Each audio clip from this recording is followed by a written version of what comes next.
Ma famille a dit à tout le monde que j'avais échoué. J'étais assise en silence au dîner de fiançailles de mon frère. Puis sa fiancée m'a regardé et a chuchoté, « Attends. Tu es. » La pièce s'est figée. Même ma mère ne pouvait plus parler. Je m'appelle Alison Harper et à 32 ans, je suis devenu l'échec de la famille. Du moins, c'est ce qu'ils croyaient tous.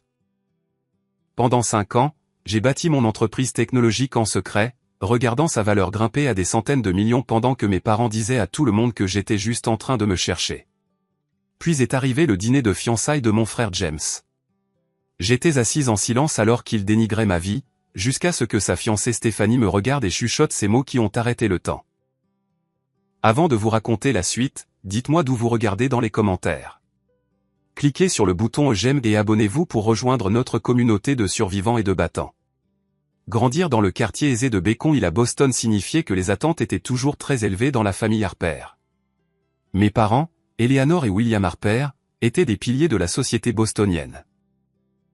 Maman, une chirurgienne pédiatrique de renom, et papa, associé principal dans l'un des plus anciens cabinets d'avocats de la ville. Depuis mes plus lointains souvenirs, tout était une compétition. Et mon frère aîné, James, gagnait toujours. Pourquoi ne peux-tu pas être plus comme ton frère, est devenu la bande-son de mon enfance. James avait 3 ans de plus et semblait parfait en tout, des notes excellentes, capitaine de l'équipe de débat et plus tard major de sa promotion. Pendant ce temps, j'étais la pièce carrée qu'on essayait constamment de faire entrer dans un trou rond. Ce n'était pas que j'étais inintelligente. Je pensais juste différemment. Tandis que James mémorisait les manuels et régurgitait les faits à la perfection, je remettais constamment en question les systèmes et imaginais comment les choses pourraient mieux fonctionner. Mon enseignante de 3e année m'a qualifié de « perturbatrice innovante ». Mon père appelait simplement ça « être difficile ». Alison, concentre-toi, me grondait ma mère pendant nos heures d'études familiales obligatoires. Ton frère a déjà terminé 2 tests et SAT d'entraînement aujourd'hui. Que as-tu accompli? La vérité, c'est que pendant qu'il me forçait à étudier des matières traditionnelles, j'apprenais secrètement à coder. J'ai construit mon premier site web rudimentaire à 11 ans et créé une application simple à 14 ans. Rien de tout cela ne comptait comme une réussite dans la maison des Harper. Le lycée fut le moment où le fossé devint infranchissable. James fut accepté à la Phillips Exeter Academy, un internat d'élite, tandis que je restais dans notre école privée locale. Chaque dîner de famille devenait un compte-rendu des dernières réalisations de James, avec des questions occasionnelles et gênantes sur la raison pour laquelle je n'obtenais que des B en calcul malgré les tuteurs coûteux. Ma seule alliée était ma tante Meredith, la sœur cadette de mon père, et l'autre déception de la famille, qui avait choisi de devenir artiste plutôt qu'avocate ou médecin. Ils ne comprendront jamais les gens comme nous, Alison, m'a-t-elle dit un après-midi alors que nous étions assises dans son atelier éclaboussé de peinture. Nous voyons des possibilités là où ils ne voient que le chemin tout tracé. Ce n'est pas un défaut. C'est un don. Quand James fut accepté à Harvard, suivant les traces de nos 2 parents, la célébration dura des semaines. Quand j'ai été accepté au MIT l'année suivante, une école que j'avais spécifiquement choisie pour ses programmes d'innovation et d'ingénierie, la réaction a été tiède. Au moins, c'est adjacent à l'Ivy League, dit ma mère avec un soupir. Bien que Harvard t'aurait donné les relations dont tu as besoin. J'ai tenu 3 semestres au MIT avant d'abandonner, ce qui était le péché ultime et impardonnable dans la famille Harper. Le jour où je leur ai annoncé, mon père a littéralement quitté la pièce. Nous avons dépensé une fortune pour ton éducation, a dit ma mère, sa voix glaciale. Que comptes-tu faire maintenant? Travailler dans un café? J'ai une offre d'emploi d'une start-up technologique, ai-je expliqué. L'expérience vaudra plus que le diplôme. Une start-up. Ricana mon père en revenant. Ces projets de garage glorifiés qui disparaissent en 6 mois. C'est l'avenir que tu choisis au détriment d'une éducation au MIT. Peu importe comment j'essayais d'expliquer l'opportunité, il ne pouvait pas voir au-delà du manque de prestige, de l'absence de diplôme. À partir de ce moment, je suis devenu le contre-exemple, l'exemple du potentiel gâché. Lors des réunions de famille, les proches posaient des questions sur moi à voix basse, et mes parents répondaient par des déclarations vagues sur le fait que je cherchais ma voie. James, pendant ce temps, terminait Harvard avec les honneurs, puis la Harvard Business School, avant de décrocher un poste prestigieux dans un cabinet de conseil mondial. Il devenait de plus en plus mal à l'aise en ma présence, comme si mon échec pouvait être contagieux. La goutte d'eau qui a fait déborder le vase est arrivée au mariage de ma cousine quand j'avais 24 ans. J'ai entendu ma mère dire à ma tante Vivien qu'ils étaient si inquiets pour Allison, et, au moins, nous avons James pour nous rendre fiers. Cette nuit-là, j'ai pris la décision de quitter Boston complètement. J'avais économisé de l'argent grâce à mon travail dans la start-up et j'avais tissé des liens dans l'industrie technologique. La Silicon Valley m'appelait et je devais répondre. Tu fuis, m'a accusé ma mère quand je leur ai dit que je déménageais à San Francisco. Je cours vers quelque chose, l'ai-je corrigé. Quelque chose que vous ne pouvez pas voir. Mon père secoua la tête. Quand cette fantaisie californienne échouera, ne t'attends pas à ce qu'on te tire d'affaire. Alors que je faisais mes cartons, tante Meredith fut la seule à venir m'aider. Tu sais quelle est la différence entre toi et le reste des Harper? Demanda-t-elle en scotchant une boîte de livres. Quoi? Tu es assez courageuse pour échouer selon tes propres termes plutôt que de réussir selon les leurs. J'ai quitté Boston avec 2 valises, un ordinateur portable et 2500 €. Aux yeux de ma famille, j'avais cimenté mon statut de déception, d'échec, de contre-exemple. Ils ne se doutaient pas que cet échec était en fait le premier pas vers la construction de quelque chose qui dépassait de loin leur imagination.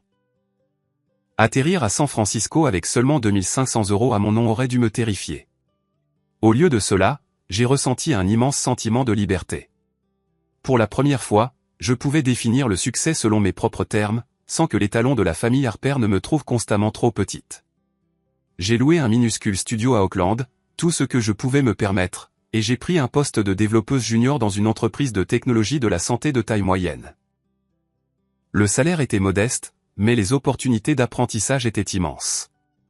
Mon patron, Harold Wagner, est rapidement devenu le mentor dont j'avais toujours eu besoin. Tu as une façon unique de voir les systèmes, m'a dit Harold, après que j'ai repensé un processus interne qui a fait économiser à l'entreprise des milliers d'heures de travail manuel. Tu ne vois pas seulement ce qui est, tu vois ce qui pourrait être. Contrairement à ma famille, Harold appréciait réellement le fonctionnement de mon esprit. Il me confiait des problèmes de plus en plus complexes et m'incluait dans des réunions avec les parties prenantes malgré mon poste junior. C'est au cours d'une de ces réunions, 8 mois après mes débuts, que l'idée m'a frappé. Nous discutions des défis de l'interopérabilité des données médicales, la capacité de différents systèmes de santé à échanger et interpréter des données partagées. Les solutions existantes étaient lourdes, coûteuses et nécessitaient encore une intervention manuelle massive. Et si nous approchions cela sous un autre angle, ai-je demandé, esquissant un diagramme approximatif sur ma tablette. Au lieu d'essayer de faire communiquer ces anciens systèmes entre eux, et si nous créions une couche de traduction universelle qui interprète et standardise automatiquement les données, quelle que soit leur source? La pièce est devenue silencieuse. Puis le PDG a dit, cela révolutionnerait la gestion des données de santé si c'était possible. C'est possible, ai-je insisté. Je sais comment le construire. Cette nuit-là, je suis resté éveillé jusqu'à 4 heures du matin pour créer le prototype de ce qui deviendrait finalement Metalink, une plateforme d'intégration de données de santé qui transformerait l'industrie. Pendant les 6 mois suivants, j'ai travaillé à mon poste de jour et passé chaque soirée et week-end à peaufiner mon prototype. Quand j'ai finalement montré mon travail à Harold, sa réaction a confirmé ce que je savais déjà. C'est révolutionnaire, Allison. Tu dois te consacrer à ça à plein temps. Quitter mon emploi était terrifiant, mais j'avais économisé assez pour me donner 6 mois de marge. J'ai transformé mon minuscule studio en un espace de vie encore plus petit plus un bureau, survivant avec des nouilles instantanées et du café tout en codant 18 heures par jour.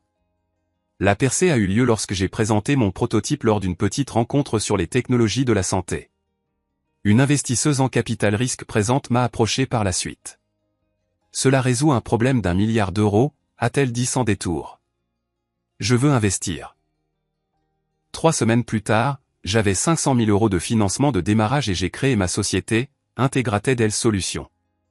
J'ai décidé de rester relativement anonyme, en utilisant uniquement mes initiales, AH, dans les documents de l'entreprise et en embauchant un cadre plus expérimenté pour être le visage public lors des réunions avec les investisseurs. C'était en partie stratégique, les fondatrices reçoivent statistiquement moins de financement, mais aussi personnel. Je ne voulais pas que ma famille découvre mon succès avant que je sois prête à le partager selon mes propres termes. La première année a été brutale. J'ai embauché 3 employés et nous travaillions dans un entrepôt reconverti à Oakland. Il y a eu des nuits où j'ai dormi sous mon bureau plutôt que de rentrer chez moi. Il y a eu des moments où j'ai failli abandonner. Mais progressivement, hôpital par hôpital, nous avons commencé à gagner du terrain. À la fin de la 2e année, nous avions 20 employés et avions levé 3 millions supplémentaires en financement de série A. Notre produit était utilisé par 15 systèmes hospitaliers à travers le pays, et nous commencions à faire des bénéfices. La 3e année a apporté une croissance explosive. Metalink était désormais salué comme la solution que l'industrie de la santé attendait. Nous sommes passés à 50 employés, avons déménagé dans de vrais bureaux à San Francisco, et j'ai finalement quitté mon studio pour un modeste appartement d'une chambre. Pendant tout ce temps, j'ai maintenu un contact minimal avec ma famille. Les appels téléphoniques pour les fêtes et les courriels d'anniversaire obligatoires constituaient l'essentiel de notre communication. Ils ne posaient jamais de questions détaillées sur mon travail, supposant apparemment que je luttais toujours dans un emploi technologique insignifiant. Je n'ai jamais fourni d'informations, leur permettant de maintenir leur récit selon lequel j'étais l'échec de la famille. À la 5e année, Integrated Health Solutions était évalué à 300 millions d'euros. Nous avions des contrats avec plus de 200 systèmes hospitaliers à l'échelle nationale, nous nous étions étendus au Canada et au Royaume-Uni, et employions plus de 100 personnes. Les publications de l'industrie saluaient Metalink comme l'innovation qui avait enfin résolu l'interopérabilité des soins de santé. J'étais maintenant financièrement à l'aise au-delà de tout ce que j'avais imaginé. Pourtant, je vivais encore relativement modestement par rapport à ma richesse. Ma concentration était sur l'entreprise, pas sur les démonstrations extérieures de succès. Le seul luxe que je me suis permis était un appartement avec vue sur la baie. Tante Meredith était le seul membre de la famille à connaître la vérité.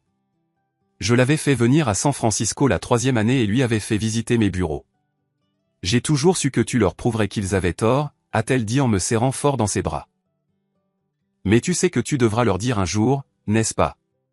Quand je serai prête, ai-je répondu. Selon mes propres termes. Il s'est avéré que le destin avait d'autres plans pour la grande révélation. L'invitation est arrivée un mardi matin fin septembre. Une épaisse enveloppe crème avec le blason de la famille Harper en relief au dos. Avant même de l'ouvrir, je savais que c'était quelque chose d'important. Ma famille n'envoyait jamais de correspondance décontractée. À l'intérieur se trouvait une invitation formelle au dîner de fiançailles de mon frère James, qui devait avoir lieu chez mes parents dans 3 semaines. Il y avait aussi une note manuscrite de James. Cela signifierait beaucoup si tu pouvais être là, Allison. Ça fait trop longtemps. Je suis resté assise à l'îlot de ma cuisine, fixant l'invitation pendant que mon café refroidissait. 5 ans s'étaient écoulés depuis que j'avais été dans la même pièce que toute ma famille. Nos interactions s'étaient limitées à de brefs appels téléphoniques et à des courriels de plus en plus rares. La dernière fois que j'avais vu James en personne, c'était il y a 2 ans, lors d'un voyage d'affaires à San Francisco. Nous nous étions rencontrés pour un déjeuner gênant où il avait passé la plupart du temps à parler de ses succès professionnels tout en posant des questions vagues sur mon travail dans la technologie. Mon premier réflexe a été de refuser. J'avais une entreprise à diriger, des réunions importantes, des délais prévus qui approchaient. Mais quelque chose, peut-être la curiosité, peut-être un désir persistant de lien familial, m'a fait hésiter. Ce soir-là, j'ai appelé tante Meredith. Le retour de la fille prodigue, a-t-elle dit quand je lui ai parlé de l'invitation. Vas-tu y aller? Je ne sais pas, ai-je admis. Une partie de moi pense que ce serait comme retourner dans la fosse aux lions. Ils ont leur récit sur moi. Pourquoi m'infliger ça à nouveau? Peut-être qu'il est temps de changer le récit, a-t-elle suggéré doucement. Tu n'es pas la même personne qui a quitté Boston il y a 5 ans. Je ne vais pas y retourner pour annoncer mon succès comme une sorte de tournée de la victoire, ai-je dit fermement. Ce n'est pas ce que je suggère, a répondu Meredith. Mais cacher tes réalisations indéfiniment n'est pas sain non plus. Tu as construit quelque chose de remarquable, Allison. C'est simplement la vérité. Tu n'as pas besoin de l'étaler, mais tu ne devrais pas non plus avoir à le cacher activement. Après notre appel, je me suis assise sur mon balcon, regardant le brouillard envahir le Golden Gate Bridge. Peut-être était-il temps d'au moins ouvrir la porte à la réconciliation, même si je n'étais pas prête à la franchir complètement. Le lendemain, j'ai répondu oui à l'invitation et j'ai réservé mon vol pour Boston. Les 3 semaines précédant le voyage sont passées dans un tourbillon de réunions et de délais de produits. J'ai intentionnellement surchargé mon emploi du temps, laissant peu de temps pour m'attarder sur la réunion de famille à venir. La veille de mon vol, je me tenais devant mon placard, choisissant soigneusement quoi emporter. Cette tâche apparemment simple est devenue étonnamment chargée de sens. Ma garde-robe contenait maintenant des pièces de créateur que je pouvais facilement me permettre, mais les porter signalerait immédiatement mon succès financier. Après mûre réflexion, j'ai choisi des basiques de qualité sobre. Assez élégants pour être appropriés pour un dîner de famille formel, mais rien qui ne crie la richesse ou le statut. Le vol de San Francisco à Boston m'a donné 5 heures pour répéter des conversations dans ma tête. Comment répondrais-je quand on me poserait des questions sur mon travail? Quelle part étais-je prête à partager? Que dirais-je quand il ferait inévitablement des commentaires dédaigneux sur mes choix de carrière? Alors que l'avion commençait sa descente vers l'aéroport Logan, j'ai contemplé le littoral familier et j'ai ressenti un mélange complexe d'émotions, nostalgie, anxiété et un étrange sentiment de confiance qui était totalement absent lorsque j'ai quitté cette ville il y a 5 ans. J'ai pris un taxi depuis l'aéroport, regardant les monuments familiers défiler par ma fenêtre. Boston avait changé par petites touches. De nouveaux bâtiments ici et là, des commerces différents occupant des vitrines familières, mais son caractère essentiel restait inchangé.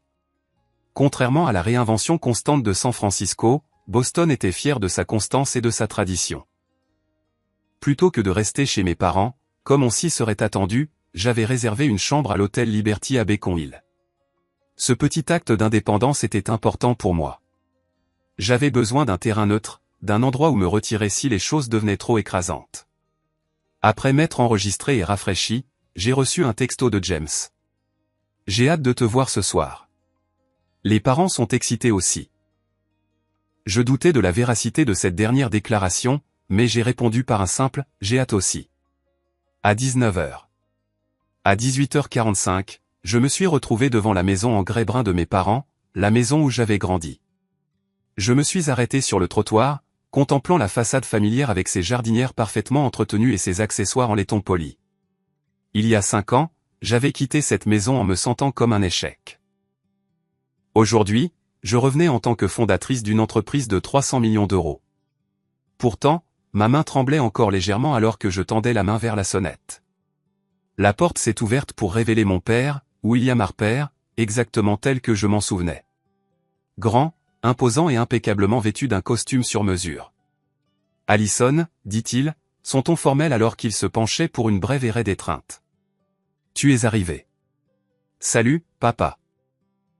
Ai-je répondu, entrant dans le hall qui sentait le vernis au citron et les lys emblématiques de ma mère. Merci de m'accueillir. Tout le monde est dans le salon, dit-il, se détournant déjà. Ta mère a cuisiné toute la journée. Je l'ai suivi dans le couloir familier, passant devant le mur de photographies de famille qui relatait nos vies.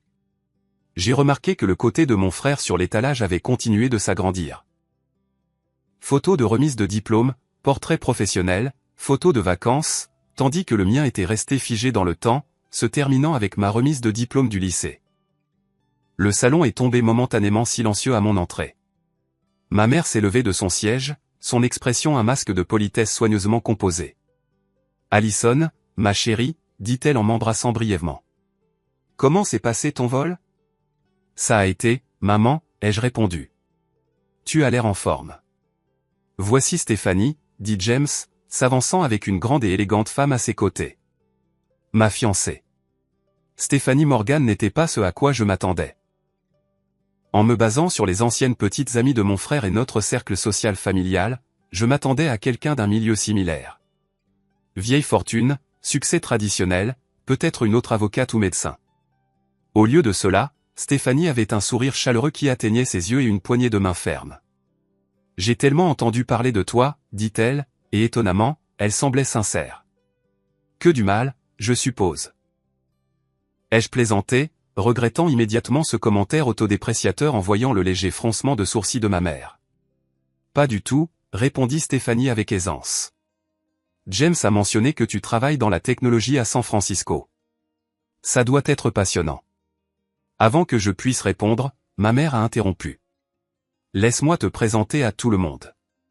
Tu te souviens de ton oncle Philippe et de ta tante Vivien, bien sûr, et de ta cousine Margaret et de son mari Thomas. Les 15 minutes suivantes furent un tourbillon de salutations avec les membres de la famille élargie. Certains étaient sincèrement heureux de me voir, d'autres clairement curieux de voir l'échec revenu d'exil. Tante Meredith est arrivée la dernière, me faisant un clin d'œil complice en m'embrassant chaleureusement. « Tu es magnifique », a-t-elle chuchoté. « Le succès te va bien. » Le décor du dîner était du pur Eleanor Harper. Porcelaine formelle, verre en cristal, candélabre en argent et arrangements floraux élaborés.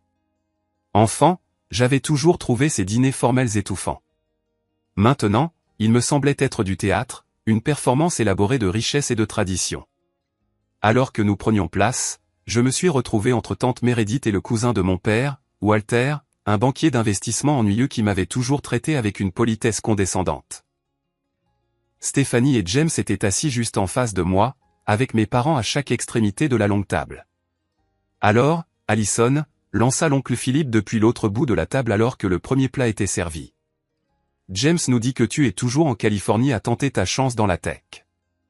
C'est bien ça? La façon dont il a dit « tech » donnait l'impression que je vendais des bracelets de perles sur une plage quelque part. Oui, ai-je répondu simplement. Je travaille dans la technologie de la santé. Les postes de débutants peuvent être un bon pied dans la porte, intervint ma mère avant que je puisse élaborer. Peut-être que tu graviras les échelons jusqu'à la direction un jour. J'ai pris une gorgée d'eau, choisissant de ne pas corriger sa supposition. Et où vis-tu maintenant? Demanda tante Vivien. Toujours dans ce studio. J'ai un 2 pièces maintenant. Ai-je répondu, omettant qu'il se trouvait dans l'un des immeubles les plus exclusifs de San Francisco avec une vue panoramique sur la baie. Eh bien, l'immobilier en Californie est si cher, dit-elle avec un claquement de langue sympathique. Il faut bien commencer quelque part. Tout au long du premier plat, j'ai gardé mes réponses minimales, permettant à ma famille de maintenir son récit sur ma vie. Je pouvais sentir la frustration de tante Meredith à côté de moi, mais elle respectait mon choix de rester vague. Alors que le plat principal était servi, mon père s'est levé pour porter un toast. Il a longuement parlé de James, de ses réussites académiques, de son succès professionnel, de son choix parfait d'épouse. Puis, presque après coup, et nous sommes heureux qu'Allison ait pu se joindre à nous depuis la Californie. J'ai levé mon verre avec tout le monde, croisant le regard de James de l'autre côté de la table. Pendant un instant, j'ai cru y déceler un malaise, peut-être même de la culpabilité, mais cela a été rapidement remplacé par son sourire confiant habituel. La conversation s'est tournée vers Stéphanie, son milieu familial, sa carrière, comment elle et James s'étaient rencontrés. J'écoutais avec un intérêt sincère, me surprenant à apprécier ma future belle-sœur plus que je ne l'avais prévu. Stéphanie travaille pour une entreprise de données de santé, expliqua fièrement James. Elle fait partie de leur équipe de mise en œuvre hospitalière. C'est intéressant, dis-je. Quel genre de travail fais-tu spécifiquement?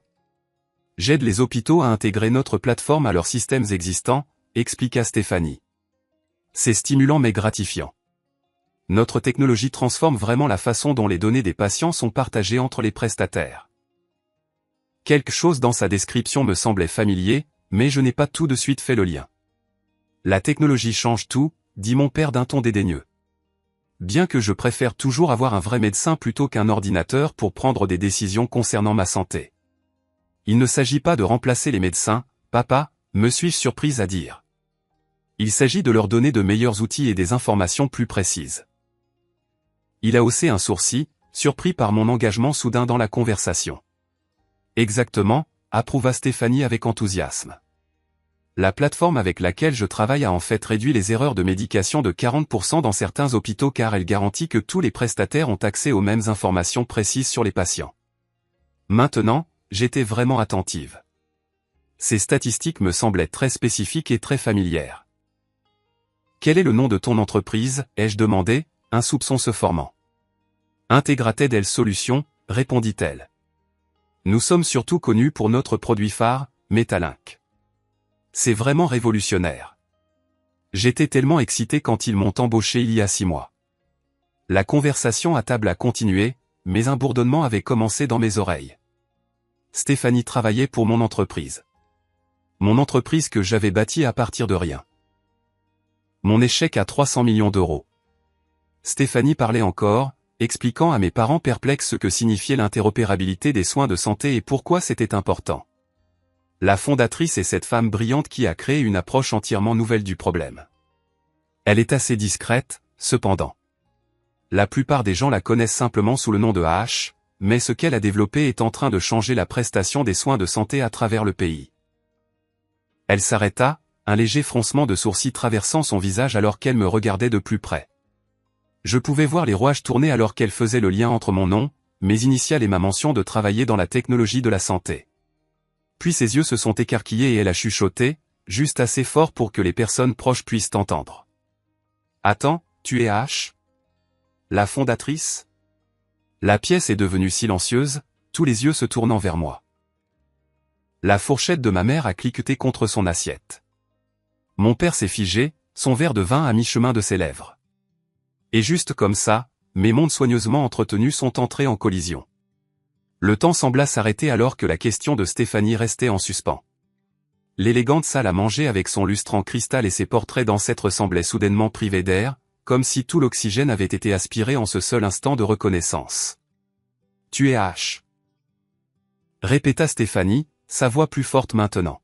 « Alison Harper, tu as fondé Integrated Health Solutions. » J'ai soutenu son regard fermement de l'autre côté de la table, consciente de chaque paire d'yeux fixés sur moi. Dans ce moment cristallin de vérité, j'ai ressenti un étrange sentiment de calme. « Oui, dis-je simplement, c'est moi. » Le silence qui suivit fut profond. Ma mère était assise parfaitement immobile, son visage un masque de confusion. L'expression de mon père passa rapidement de l'incrédulité au choc, puis à quelque chose qui ressemblait étrangement à un nouveau calcul. James me fixait comme s'il voyait une étrangère. « Mais c'est une entreprise de 300 millions d'euros, balbutia l'oncle Philippe, brisant le silence. La plateforme Metalink est utilisée dans presque tous les grands systèmes hospitaliers du pays. 212 systèmes hospitaliers aux États-Unis, plus 28 au Canada et 16 au Royaume-Uni au dernier trimestre, ai-je corrigé doucement. Et notre évaluation la plus récente était en fait de 340 millions. Tante Vivien laissa échapper un petit hoquet. La cousine Margaret tapait rapidement sur son téléphone, cherchant probablement ma société. Mon père avait posé son verre de vin et se penchait maintenant en avant, son esprit d'avocat réévaluant visiblement tout ce qu'il pensait savoir sur sa fille. « Je ne comprends pas, dit enfin ma mère, sa voix faible. Tu n'as jamais rien dit sur la création d'une entreprise. Tu nous as dit que tu travaillais dans la tech. » « Je travaille dans la tech, ai-je répondu. Je n'ai juste pas précisé que je possédais l'entreprise. Stéphanie me regardait avec un mélange d'admiration et d'embarras. « Je suis tellement désolée, dit-elle. Je ne voulais pas te mettre dans l'embarras comme ça. C'est juste que tout le monde dans l'entreprise parle de la fondatrice comme si elle était un génie mystérieux. Je n'aurais jamais imaginé. Ce n'est rien, l'ai-je assuré. J'ai volontairement gardé un profil bas. Alison est la PDG d'Integrated Health Solutions, demanda James directement à Stéphanie, comme si je ne pouvais pas répondre pour moi-même. Elle n'est pas seulement la PDG, expliqua clairement Stéphanie, encore en train de digérer la révélation. Elle est la fondatrice. Elle a créé toute la plateforme Metalink. Notre directeur technique dit que son architecture de code original était révolutionnaire. Elle se tourna de nouveau vers moi. L'entreprise détient 8 brevets basés sur ton travail original. 9 maintenant, ai-je corrigé gentiment. Le 9e a été approuvé le mois dernier. La cousine Margaret a brandi son téléphone. Il est dit ici qu'Integrated Health Solutions a été nommée l'une des 10 entreprises de santé les plus innovantes par Forbes l'année dernière. Numéro 6, ai-je acquiescé. Nous espérons entrer dans le top 5 cette année. Mon père s'est éclairci la gorge. Alison, peut-être pourrais-tu nous en dire plus sur ton entreprise. Il semble que nous ayons été mal informés sur tes réalisations professionnelles. Il y avait un nouveau ton dans sa voix, le même qu'il utilisait en s'adressant à des clients importants ou à des collègues influents. Cela a provoqué un malaise dans mon estomac. En fait, intervint tante Meredith, une lueur féroce dans les yeux. Je pense que ce que William veut dire, c'est qu'ils t'ont complètement sous-estimé et qu'il réalise maintenant quelle énorme erreur c'était. Elle leva son verre de vin dans ma direction. À Alison, qui a réussi au-delà des attentes de quiconque, sauf peut-être les siennes. Le toast est resté maladroitement en suspens, seule Stéphanie, Meredith et quelques autres levant leurs verres. Ma mère restait figée, ses mains parfaitement manucurées agrippant le bord de la table comme pour se stabiliser. « Quand tu as quitté Boston, dit ma mère avec précaution. tu n'as jamais mentionné le lancement d'une entreprise. Je ne l'ai pas lancé immédiatement, ai-je expliqué. J'ai d'abord travaillé pour une autre entreprise de technologie de la santé pour apprendre le secteur. L'idée de Metalink est venue environ 8 mois après mon déménagement à San Francisco. Et tu n'as jamais pensé à parler de ce succès à ta famille, demanda mon père, un ton tranchant dans la voix. J'ai croisé son regard directement. Quand avez-vous déjà posé des questions détaillées sur mon travail? Les conversations que nous avons eues au cours des 5 dernières années ont été au mieux superficielles. Vous demandiez si j'étais toujours dans la tech et comme si je travaillais chez Darty. James s'est agité mal à l'aise sur sa chaise. Je t'ai vu il y a 2 ans à San Francisco. Tu n'as pas mentionné la création d'une entreprise non plus. Tu as passé tout ce déjeuner à me parler de ta promotion et de ton nouvel appartement, lui ai-je rappelé. Quand tu as posé des questions sur mon travail, tu as changé de sujet avant que je puisse entrer dans les détails. Un silence inconfortable s'est de nouveau abattu sur la table. Le récit familial à mon sujet, la décrocheuse, la déception, le contre-exemple, s'effondrait sous leurs yeux, et personne ne savait vraiment comment procéder. Stéphanie, Dieu la bénisse, a tenté de dissiper la tension. C'est en fait incroyable, dit-elle vivement. Je n'arrive pas à croire que je vais épouser quelqu'un de la famille de la femme qui a créé la plateforme avec laquelle je travaille tous les jours.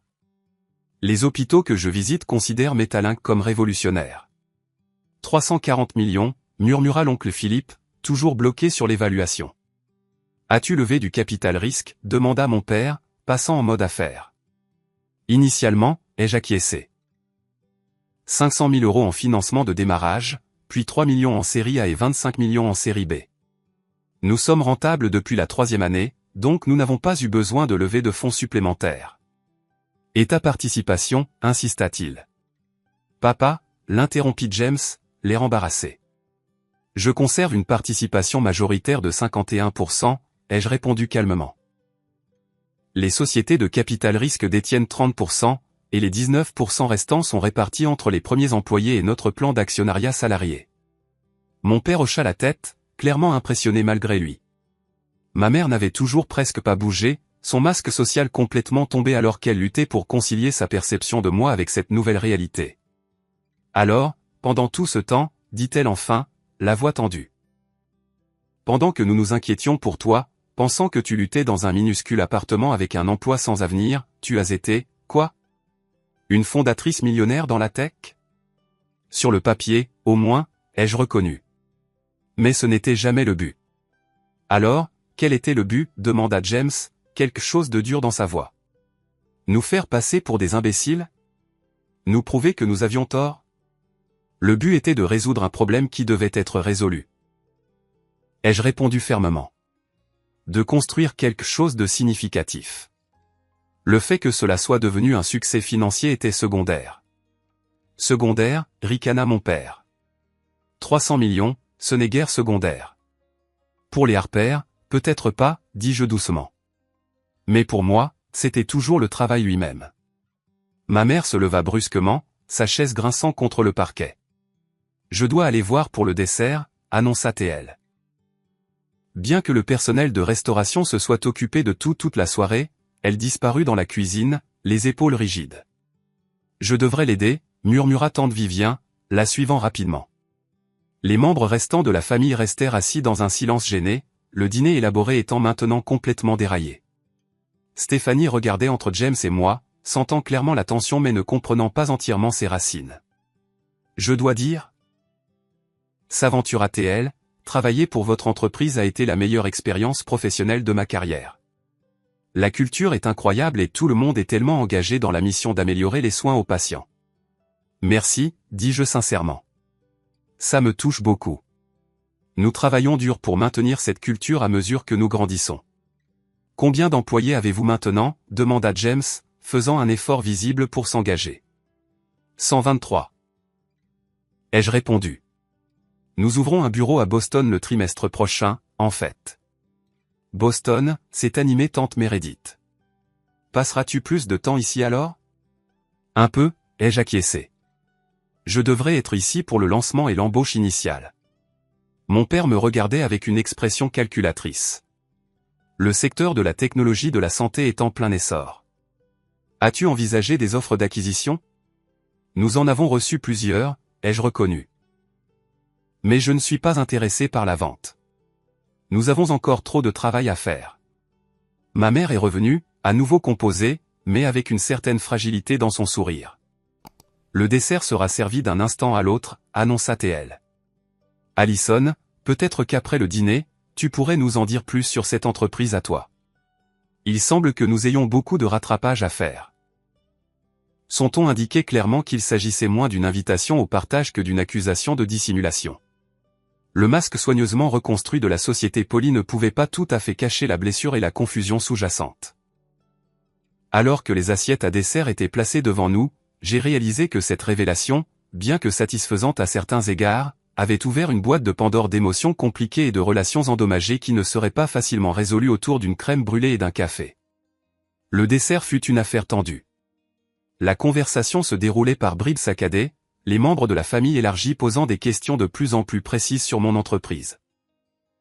Pendant ce temps, ma famille proche digérait le choc de différentes manières. Mon père était passé en mode réseautage, soudainement intéressé par tous les aspects de mon entreprise. Ma mère maintenait un sourire fragile, disant peu de choses. James alternait entre la fierté et quelque chose qui ressemblait inconfortablement à du ressentiment. Après le dessert, alors que les invités commençaient à se déplacer vers le salon pour le café, James me toucha le coude. « On peut parler ?» demanda-t-il doucement. Dans le bureau. Je l'ai suivi jusqu'au sanctuaire lambrissé de notre père, avec ses livres reliés en cuir et ses gravures de chasse, une pièce conçue pour impressionner plutôt que pour réconforter. James ferma la porte derrière nous et se tourna pour me faire face. « Pourquoi ne me l'as-tu pas dit ?» demanda-t-il sans préambule. « Il y a 2 ans à San Francisco. Pourquoi garder ça secret ?» J'ai réfléchi attentivement à ma réponse. « Est-ce que ça aurait changé quelque chose entre nous si tu l'avais su ?»« Bien sûr que oui, » s'est-il exclamé. « J'aurais été fier de toi.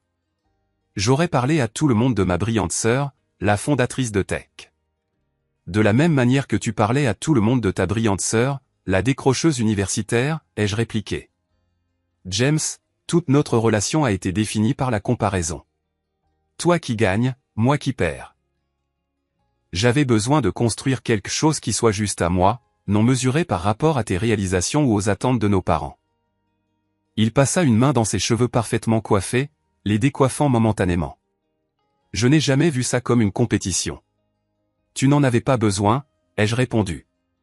Tu gagnais toujours sans même essayer. Ce n'est pas juste, protesta-t-il. J'ai travaillé dur pour tout ce que j'ai accompli. Je sais que tu l'as fait, ai-je reconnu. Et tu méritais ton succès. Mais peux-tu honnêtement dire que tu as déjà eu à te battre pour être pris au sérieux par nos parents? Que tu as déjà été la déception? Il est resté silencieux, incapable de nier la vérité que nous connaissions tous les deux. Quand j'ai quitté Boston, ai-je continué, j'avais besoin de découvrir qui j'étais en dehors du récit de la famille Harper. J'avais besoin de réussir ou d'échouer selon mes propres termes. Et tu as réussi, dit-il doucement. Spectaculairement. Oui, ai-je acquiescé. Mais pas pour prouver quoi que ce soit à qui que ce soit d'autre. C'est ce que j'ai besoin que tu comprennes. Avant qu'il ne puisse répondre, on frappa à la porte et notre père entra sans attendre de réponse. Vous voilà, dit-il. Tout à fait dans les affaires maintenant. Allison, j'ai réfléchi. Ton expansion à Boston présente des opportunités intéressantes. Je connais plusieurs membres de conseils d'administration d'hôpitaux qui seraient des contacts précieux pour toi. Nous devrions organiser des réunions pendant que tu es en ville. La transformation rapide de parents dédaigneux à alliés de réseautage était déconcertante. Papa, j'ai déjà des réunions de prévues avec le Massachusetts General et le Beth Israel. Notre équipe de développement commercial planifie cette expansion depuis des mois. Bien sûr, acquiesça-t-il, imperturbable. Mais les relations personnelles peuvent ouvrir des portes que les canaux formels ne peuvent pas. Le fils des Rogers, Jeffrey, est chef de la chirurgie au Brigham and Women's. Je pourrais organiser un dîner. J'apprécie l'offre, dis-je avec précaution. Mais nous avons déjà une relation avec le Brigham and Women's. Ils utilisent notre plateforme depuis plus d'1 an.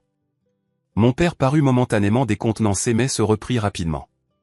Eh bien, il y a d'autres présentations que je pourrais faire. Le secteur de la santé à Boston est très soudé.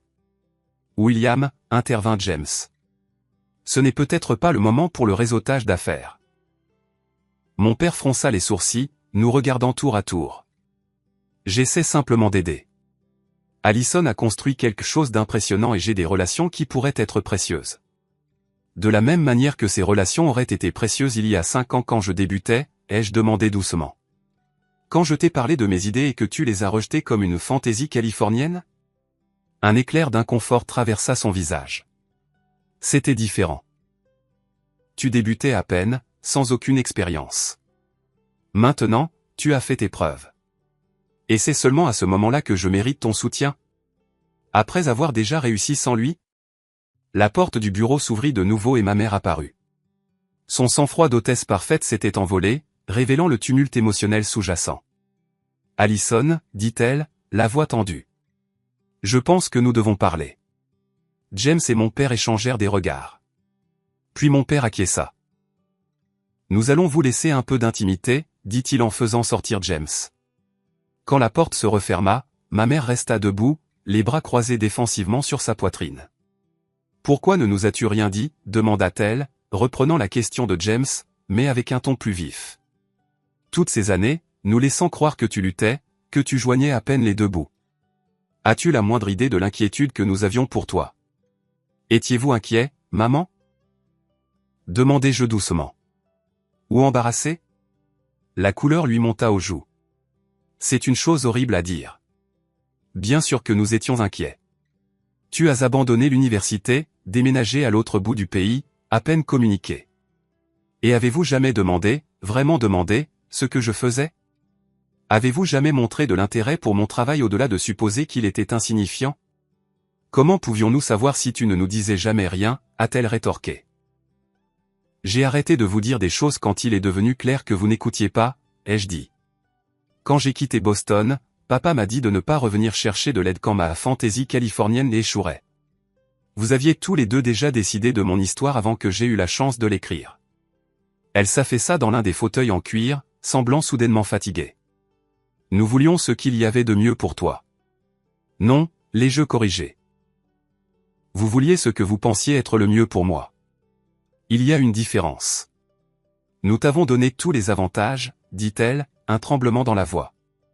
Les meilleures écoles, des tuteurs, des opportunités. Vous m'avez donné les avantages qui vous auraient aidé à réussir, ai-je répondu. Mais je ne suis pas vous, ni papa, ni James. J'avais besoin de choses différentes. Et maintenant tu as réussi sans nous, dit-elle avec une pointe d'amertume dans le ton. C'était ça le but de ce soir? Nous montrer à tous à quel point nous avions tort? Ce soir, il s'agissait de venir au dîner de fiançailles de mon frère, ai-je dit fermement. Je n'avais aucune intention de révéler quoi que ce soit sur mon entreprise. C'est arrivé par pure coïncidence. Elle resta silencieuse un moment, m'étudiant avec de nouveaux yeux. Tu as vraiment construit quelque chose d'important, n'est-ce pas? Oui, dis-je simplement. C'est vrai. Et tu ne pensais pas que c'était quelque chose à partager avec ta famille? Je soupirai. Maman, le partage familial va dans les deux sens. Quand est-ce que l'un de nous a vraiment partagé quelque chose de significatif avec l'autre pour la dernière fois? Nous faisons semblant d'être une famille depuis des années, mais le lien émotionnel a disparu. Elle tressaillit légèrement à cette vérité.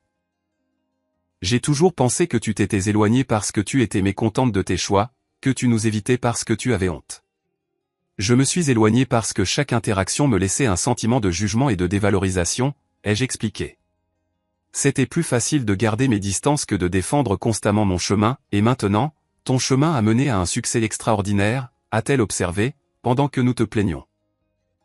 Je n'ai jamais voulu votre pitié, dis-je. Juste votre acceptation. La porte s'ouvrit de nouveau et tante Meredith passa la tête. Désolé d'interrompre, mais certains invités partent. Ils veulent vous dire au revoir à toutes les deux. Ma mère se leva automatiquement, redressant ses vêtements et ses cheveux, le masque social se remettant en place. Nous continuerons cette conversation plus tard, dit-elle, se dirigeant déjà vers la porte. Je l'ai suivie jusqu'au salon où la famille élargie rassemblait ses manteaux et disait au revoir. Il y avait une nouvelle différence dans la façon dont il s'adressait à moi maintenant. des changements subtils dans le langage corporel et le ton qui reconnaissait mon statut inattendu. L'oncle Philippe m'a serré la main avec enthousiasme. « Il faudra que nous déjeunions avant que tu ne quittes la ville », dit-il en me glissant sa carte de visite dans la paume. « J'ai quelques idées d'investissement que j'aimerais discuter. » Tante Vivien m'a étreinte avec une chaleur nouvelle. « Nous avons toujours su que tu étais spéciale, ma chérie, dit-elle, réécrivant l'histoire sur le champ. Alors que les derniers invités partaient, seule la famille proche et Stéphanie restaient. L'atmosphère était lourde de tensions non résolues et de questions non posées. « Je devrais y aller aussi, dis-je en attrapant mon manteau. Il se fait tard. »« Tu restes à l'hôtel ?» demanda ma mère, l'air sincèrement surprise. « Oui, au Liberty. »« Tu aurais pu rester ici, » dit-elle, une pointe de blessure dans la voix. « Je pense que nous avions tous besoin d'un peu d'espace ce soir, » ai-je répondu diplomatiquement. Stéphanie s'est approchée de moi alors que je me préparais à partir. « Je suis encore mortifiée de t'avoir mise dans l'embarras comme ça, » dit-elle. « Mais je dois dire que c'est un honneur de te rencontrer correctement. Ce que tu as construit a changé la façon dont nous fournissons les soins de santé. » Sa sincérité était touchante.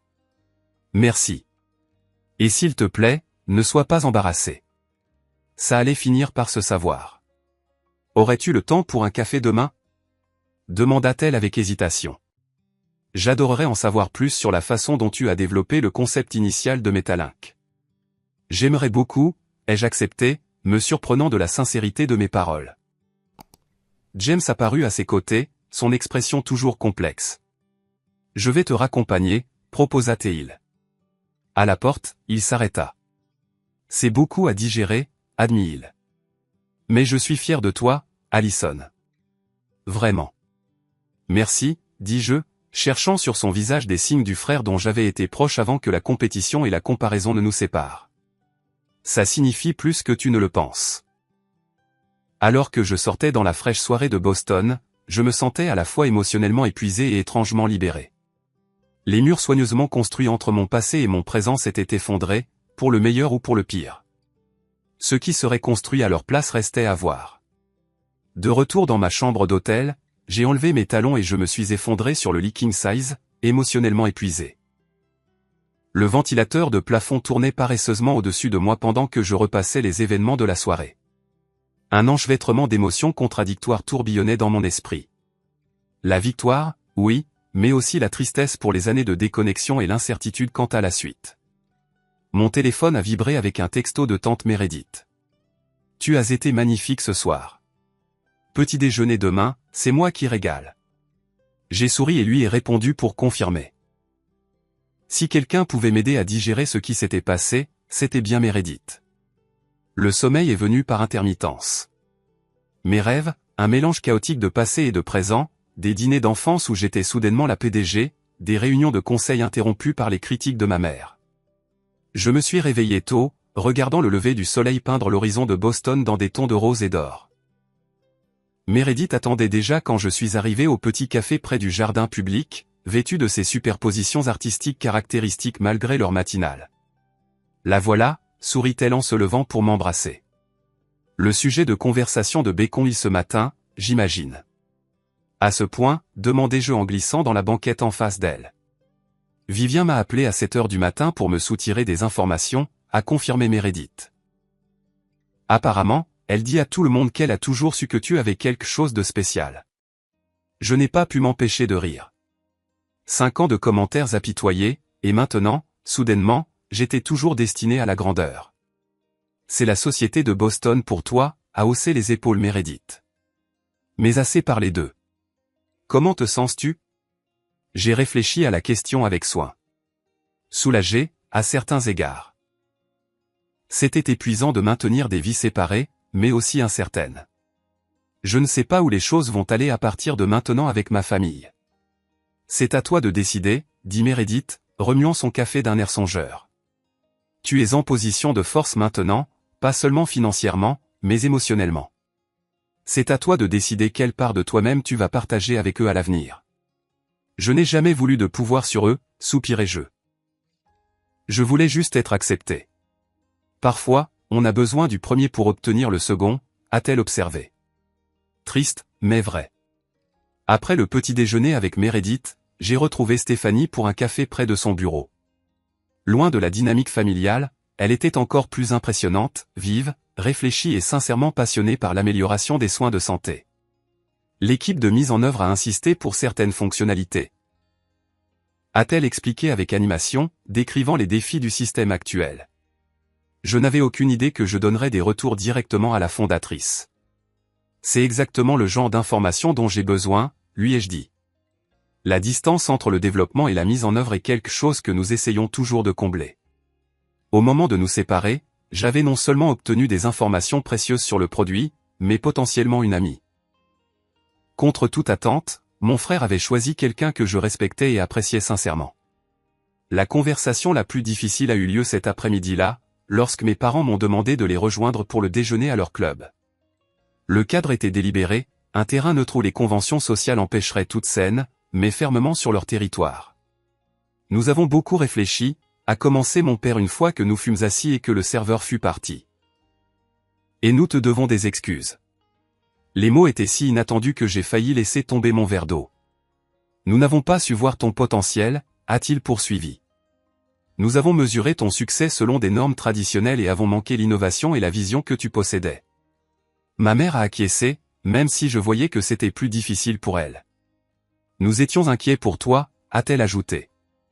Mais nous aurions dû te faire davantage confiance. Leurs excuses, bien que sincères, présentaient toujours mon succès comme la justification de leur acceptation, quelque chose que j'avais gagné par l'accomplissement plutôt que mérité intrinsèquement. Pourtant, c'était un début. J'apprécie, dis-je avec précaution, mais j'ai besoin que vous compreniez quelque chose.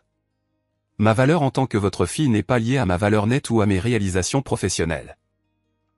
Si Metalink avait échoué, si j'occupais un emploi ordinaire à San Francisco, je mériterais toujours votre respect et votre soutien. Mon père a semblé momentanément décontenancé, mais ma mère m'a surprise en tendant la main sur la table pour prendre la mienne. Tu as raison, dit-elle doucement. Et c'est une leçon plus difficile à apprendre pour nous. Je pense que nous nous sommes toujours définis par l'accomplissement. Nous vous avons élevés, toi et James, de la même manière. Ça n'a pas été entièrement sain pour aucun de nous deux, ai-je fait remarquer. Non, a-t-elle reconnu. Peut-être pas. Pouvons-nous recommencer, demanda mon père. Non pas prétendre que le passé n'a pas eu lieu, mais avancer différemment. J'ai réfléchi à sa demande. Nous pouvons essayer, dis-je enfin. Mais cela prendra du temps. La confiance va dans les deux sens, et nous avons tous été blessés. Au cours des jours suivants, avant de retourner à San Francisco, j'ai eu plusieurs autres conversations avec ma famille, y compris une conversation étonnamment vulnérable avec James. Assis dans un parc près de son appartement, il a admis ses propres difficultés avec les attentes de nos parents. « Tu t'es échappé » a-t-il dit en jetant des miettes de pain à des écureuils avides. Je suis resté et j'ai continué à essayer d'être parfait. Parfois, je me demande lequel de nous a fait le meilleur choix. Il ne s'agit pas de meilleur ou de pire, lui ai-je dit. Nous avons chacun trouvé notre propre chemin, et pour ce que ça vaut, tu es très bon dans ce que tu fais. Toi aussi, a-t-il souri, l'esprit de compétition enfin absent de sa voix. Quand je suis retourné à San Francisco, j'emportais avec moi un optimisme prudent quant à mes relations familiales. Les blessures du passé ne guériraient pas du jour au lendemain, mais nous les avions au moins reconnues, une première étape nécessaire. L'expérience m'a changé de manière inattendue. Au travail, je suis devenu plus visible, endossant mon rôle de visage public de l'entreprise que j'avais bâtie. J'ai reconnu que ma réticence à m'attribuer le mérite était en partie enracinée dans de vieilles insécurités qui ne me servaient plus. J'ai également commencé à mettre en œuvre des changements pour équilibrer ma vie professionnelle et personnelle. L'entreprise était devenue toute mon identité en partie parce que je m'étais déconnecté d'autres parties de moi-même, fille, sœur, amie. Maintenant, je commençais à reconstruire ces liens, non seulement avec ma famille, mais aussi avec mes collègues et avec la communauté au sens large. 3 mois après la révélation du dîner de fiançailles, je suis retourné à Boston pour l'ouverture officielle de notre bureau de la côte est. Cette fois, mes parents et James ont assisté à la cérémonie d'inauguration, visiblement fiers alors que je parlais de la mission et de la croissance de notre entreprise. « Tu es une meneuse née », a commenté ma mère par la suite avec une admiration sincère plutôt que de la surprise. Ce soir-là, alors que nous célébrions autour d'un dîner, J'ai réalisé que même si je n'avais pas reçu la validation que j'avais tant désirée de ma famille pendant ces premières années difficiles, cette absence m'avait finalement rendue plus forte. J'avais appris à faire confiance à mon propre jugement, à trouver la validation dans le travail lui-même plutôt que dans l'approbation externe. Quelle est la prochaine étape pour Integrated Solutions? A demandé mon père, maintenant sincèrement intéressé par ma vision. Nous envisageons une expansion internationale, ai-je expliqué. Les systèmes de santé en Europe et en Asie sont confrontés à des défis similaires en matière d'intégration des données. Et quelle est la prochaine étape pour toi personnellement, a demandé ma mère, une question qu'elle n'avait jamais vraiment posée auparavant. J'ai souri, appréciant le changement de perspective que cela représentait. Trouver un équilibre, ai-je dit honnêtement. Construire quelque chose de significatif sur le plan professionnel n'empêche pas de construire une vie personnelle significative aussi. C'est quelque chose que je suis en train d'apprendre. Alors que je retournais à San Francisco le lendemain, j'ai réfléchi à l'étrange voyage qui m'avait amené à ce point. Il y a 5 ans, j'avais quitté Boston en me sentant comme un échec, portant le poids de la déception de ma famille. Maintenant, je revenais en tant que succès selon les normes de n'importe qui, mais avec la sagesse de savoir que les mesures externes n'étaient jamais la véritable mesure de la valeur. Ce soir-là, dans mon appartement, je me tenais sur mon balcon, regardant le brouillard envahir le Golden Gate Bridge. Mon téléphone a vibré avec un texto de Stéphanie partageant une photo de sa mise en œuvre réussie de notre système dans un nouvel hôpital. Un deuxième texto a suivi de ma mère demandant les dates de ma prochaine visite. Le chemin de la guérison avec ma famille ne faisait que commencer. Mais pour la première fois, j'ai senti que nous marchions tous dans la même direction. J'avais passé des années à construire une entreprise qui connectait des systèmes disparates, leur permettant de communiquer efficacement. Peut-être que maintenant, je pourrais appliquer ces mêmes principes pour reconnecter les parties disparates de ma propre vie. Le succès, j'avais appris, ne se mesurait pas par la valorisation ou la validation. Le vrai succès venait de la création de quelque chose d'authentique, quelque chose qui correspondait à vos valeurs et faisait une différence. Que ce soit une entreprise, une relation ou simplement une vie vécue selon vos propres termes. Avez-vous déjà eu à faire vos preuves auprès de personnes qui doutaient de vous ou avez-vous trouvé le succès d'une manière inattendue? J'adorerais lire vos histoires dans les commentaires ci-dessous. Si ce parcours a résonné en vous, veuillez aimer cette vidéo et vous abonner à notre chaîne pour plus d'histoires sur le dépassement des obstacles et la recherche de votre propre chemin. Et rappelez-vous, parfois les personnes qui ne croient pas en vous sont celles qui vous inspirent à leur prouver qu'elles ont tort. Merci de votre écoute et je vous souhaite du courage dans votre propre voyage de découverte de soi.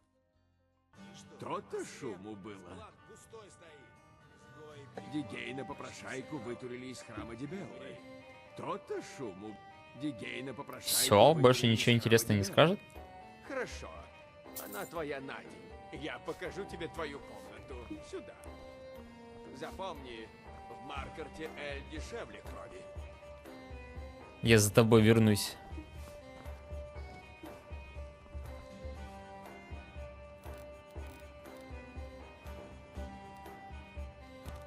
Дай мне знак, если тебе еще что-нибудь нужно. Так, пошли торговцев поищем. Почему люди в этом городе не оставят меня в покое? Ты что скажешь? Чем старый скальд может быть полезен? Можно заказать песню? Конечно. Чем могу служить?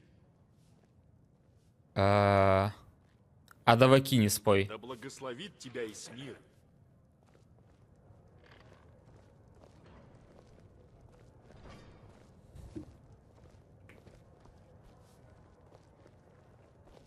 Я жду. Я жду. Нужно Ой, что-то. он бесстрашный, он непобедим. Так слушай, Блядь. норды, Извините, послали ребят. его. Терпите. Кинешь ты клич, и придет Тавакин. Коли Это Алина Рин? верна, а честь прежде всего. Они не любят, когда мы разговариваем во время работы. Где тут торговцы, блядь, стоят?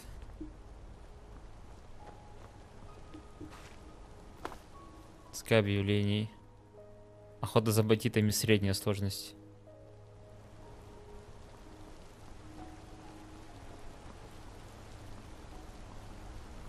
По-моему, вот тут кузнец, да?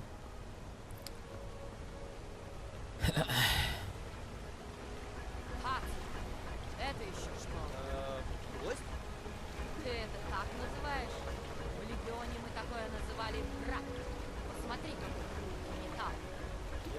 Можно, блять, погромче нахуй разговаривать? Нихуя не слышно.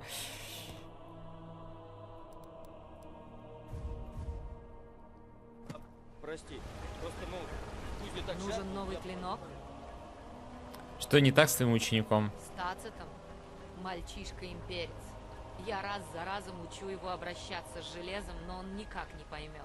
В Легионе имперские кузнецы читали книги, когда не могли управиться с молотом. Наверное, они так древней мудрости набирали. Выебал бы Арчиху эту, Если найдешь книгу под названием «Последние ножны Акраша», как будто принесешь мне. можно. Тацит явно не из тех, кто может учиться на примере. Принесу. Спасибо. Что у тебя есть на продажу? Только лучшее оружие и броня. Только лучшее оружие и лучшая броня. Серебряный двуручный меч. Повышает шанс критического урона на D10 и дополнительного урона нежити. Блять, я случайно купил! Скажи мне, если тебе нужно будет что-нибудь выковать. 121. 161. А может и не случайно. А может и не случайно. Стой, стой, стой, стой, мать. У меня тут есть секи... клинки, шлемы. Практически все необходимое. Железное говно забирай.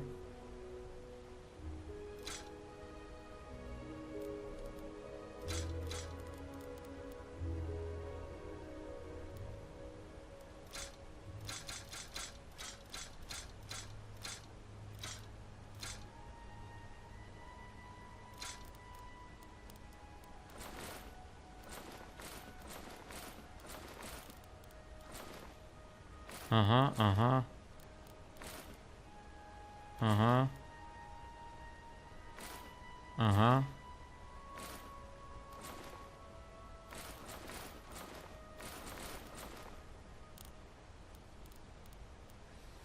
Так, шкурки тоже забирай. А органианку? Я только одну органианку знаю местную. Шлюха та еще.